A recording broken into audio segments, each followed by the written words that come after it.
मिनाल शदीद गुस्से में आ चुकी है और अपने बाप से कहती है कि मैंने अपनी ज़िंदगी में आप जैसा बाप कभी नहीं देखा है। किस तरीके से आपने अपने बेटे की सारी खुशी छीन ली है, हर चीज़ उसकी ज़िंदगी से ख़त्म कर दी है। मुझे तो यकीन ही नहीं आ रहा कि अपने इस चंद वावेले की खातिर, अपनी ख्वाहिश को पूरा करने की खातिर अपने बारी की ज़िंदगी दांव पे लगा दी है। जिस पर आप देखेंगे कि उसका बाप कहता है कि मेरा मतलब कुछ ऐसा नहीं था, मैं तो सिर्फ उसकी खुशी के लिए सब कुछ करना चाहता था। मुझे यकीन था कि कुछ देर बाद अनाया के साथ जब वो रहेगा तो बिल्कुल ठीक हो जाएगा, लेकिन उसकी खुशी बिल्कुल उसकी जान के लिए खतरा बन गई। मतलब ये है कि अब जाकर इसको अंदाज़ा हुआ शयान को कि उसने कितनी बड़ी गलती कर दी है। जिस तरीके से उसने अपने बेटे को ठुकराया और दूसरों के साथ मिलकर उसका मजाक बनाने की कोशिश की है, अब जाकर उसको अंदाज़ा हो रहा है कि नहीं, उसने बहुत बड़ी गड़बड़ कर दी है, उसको ये सब कुछ नहीं करना चाहिए था।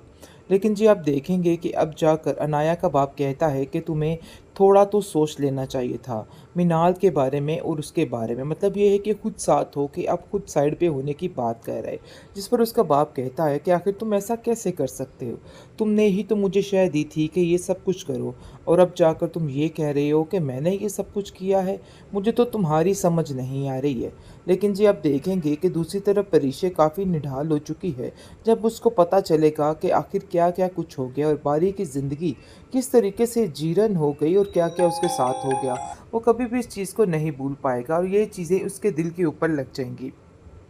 परिशे को भी अब सब कुछ पता चलने वाला है कि बारी को सब खबर हो गई थी, क्योंकि मिनाल सारी कहानी जो है अब इस परिशे को बताएगी और कहेगी कि मिनाल, मुझे बहुत अफसोस हुआ कि तुमने बारी को बताया तक नहीं कि आखिर असल मामला क्या हो रहा है। तुम्हें कोई बात तो शेयर करनी चाहिए थी ना, ऐसा करके तुमने सिर्फ और सिर्फ अपने साथ ज्यादती की है। वैसे ही है, लेकिन जी दूसरी तरफ मिनाल को हर चीज़ का पता चल चुका है कि आखिर परिशे के ऊपर कैसे कैसे इल्ज़ामात लगाएंगे। वो परिशे के पास आती है और आके सारी हकीकत बयान करती है, कहती है कि मुझे काफ़ी ज़्यादा अफसोस है इस चीज़ का, जो कुछ भी हुआ सो हुआ, लेकिन अब मैं ऐसा कुछ भी गलत नहीं होने दूंगी। बारी तुमसे ही शादी करेगा चाहे जो मर्जी हो जाए।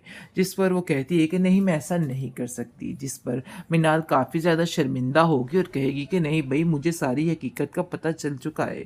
देखो, तुम ऐसा मत करो और ऐसा मत सोचो, अपने दिल से ये सारे वहमो गुमान निकाल दो, क्योंकि जो कुछ होना था सो हो गया है। बस तुम्हें अब बारी के लिए दुआ करनी है, क्योंकि वो ज़िंदगी मौत की कश्मकश में पड़ा हुआ है। जिस पर वो कहती है कि कुछ नहीं होगा बारी को, क्योंकि बारी ने कभी कुछ गलत किसी के साथ किया ही नहीं है।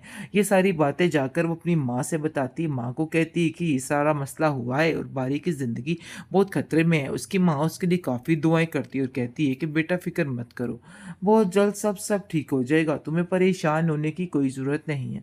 देख लेना, वक्त और हालात दोनों एक जैसे हो जाएंगे और बेहतरीन हो जाएंगे। बारी बहुत जल्द ठीक होकर अपने घर लौट जाएगा, लेकिन उसको अंदर ही अंदर इस बात की टेंशन खाई जा रही है कि आखिर इन लोगों ने कॉल पर ये सब कुछ क्या किया। और उम्मीद तो है कि वो लोग अब कॉल करके इनकार करने वाले हैं जिधर परिचय का रिश्ता तय हुआ था, क्योंकि जो रुमैसा ने सारा कहानी बनाकर आगे पेश की है ना, उसके बाद उसका अंजाम, उसका रिजल्ट यही निकलना है कि उन लोगों ने इस चीज़ के लिए मना कर देना है। मतलब ये है कि परिचय का रास्ता खुद ही साफ होने वाला है। परिचय लाख कोशिश कर रहे, लेकिन फिर भी उसकी शादी बारी से ही होने वाली है। फिलहाल तो बारी की टेंशन लग चुकी है उसकी माँ को और कहती है कि बेटा बस दुआ करो बारी ठीक हो जाए। मुझे तो समझ ही नहीं आ रही कि आखिर मैं सब कुछ कैसे ठीक करूँ। एक तरफ अलीज़े की परेशानी है और एक तरफ अब बारी की टेंशन है। हमारे ऊपर तो आए दिन ऐसी परेशानी और क़यामत टूट पड़ी है कि मैं खुद इस चीज़ को नज़रअंदाज नहीं कर पा रही कि ये सब क्या हो।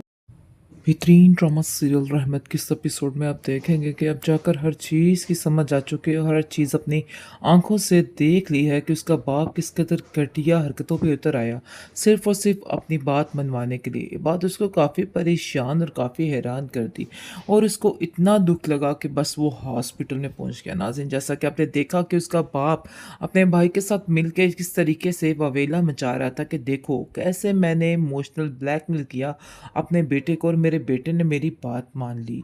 मैं तो खुद हैरान हो गया कि आखिर ये सब कुछ क्या हुआ है। लेकिन जी आप देखेंगे कि आगे से साफ-साफ और कोरा जवाब दे देता है कि बस हमें जल्द ही ये सारा कुछ कर लेना चाहिए, क्योंकि मुझे नहीं लगता कि बारी इस काम के लिए अब थोड़ी यानी कि देर करनी चाहिए। बारी के लिए ये काम जितनी जल्दी हो सके हो जाना बहुत ज़्यादा ज़रूरी है। ये सब चीज़ें बारी सुन लेता है और काफ़ी ज़्यादा हैरान हो जाता है और ऐसी बात दिल पे लेता है कि बेचारा अस्पताल पहुँच जाता है। खैर जी, आप देखेंगे कि मिनाल अपने बाप को इस चीज़ का कसूरवार ठहराती है और कहती है कि मैं तो सोच भी नहीं सकती थी कि आप इतनी घटिया हरकत भी कर सकते हैं। इतना घटिया काम करके आखिर आपको क्या मिला है? जिस पर उसका बाप काफ़ी ज़्यादा नेदामत में है और चीखता चिल्लाता है और उम्मीद है कि वहाँ परीक्षा की मुलाकात भी हो जाएगी बारी से, क्योंकि उसको भी पता चल जाएगा कि इतनी क्रिटिकल कंडीशन में है बारी और सिर्फ ये सारा मामला है, जिसकी वजह से वो काफ़ी ज़्यादा रोएगी और चीखें चिल्लाएगी और कहेगी कि ऐसा कैसे हो गया। क्योंकि दूसरी तरफ जो टेंशन बन जाती है, एक तरफ तो लीज़े की खुशी कि उसकी जान बच गई, लेकिन दूसरी तरफ अब बारी का ये हाल देख के परीक्षे हालो बेहाल हो चुकी है। उसको तो समझ नहीं आ रही कि आखिर वो क्या करे, लेकिन फिर भी हिम्मत नहीं हारती है और मिनाल जैसे ही उससे मुलाकात होती है, मिनाल उसको देख के काफ़ी हैरान होती है और कहती है कि खैरियत है, आखिर तुम इधर कैसे? वो तो ऐसे एटीट्यूड दिखा रही होती है परीक्षा के जैसे सारा कुछ वैसे का वैसे ही है। लेकिन जी दूसरी तरफ मिनाल को हर चीज़ का पता चल चुका है कि आखिर परीक्षा के ऊपर कैसे-कैसे इल्ज़ामात लगाए गए। वो परीक्षा के पास आती है और आके सारी हकीकत बयान करती है, कहती है कि मुझे काफ़ी ज़्यादा अफ़सोस है इस चीज़ का, जो कुछ भी हुआ सो हुआ। लेकिन अब मैं ऐसा कुछ भी गलत नहीं होने दूँगी। बारी तुमसे ही शादी करेगा चाहे जो मर्ज़ी हो जाए। जिस पर वो कहती है कि नहीं मैं ऐसा नहीं कर सकती। जिस पर मिनाल काफ़ी ज़्यादा शर्मिंदा होगी और कहेगी कि नहीं भई मुझे सारी हकीकत का पता चल चुका है।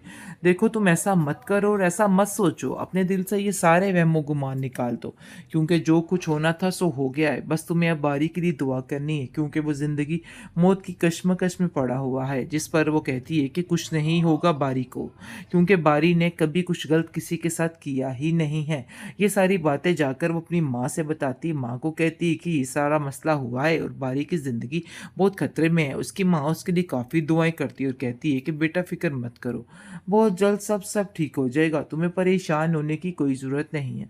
देख लेना वक़्त और हालात दोनों एक जैसे हो जाएँगे और बेहतरीन हो जाएँगे।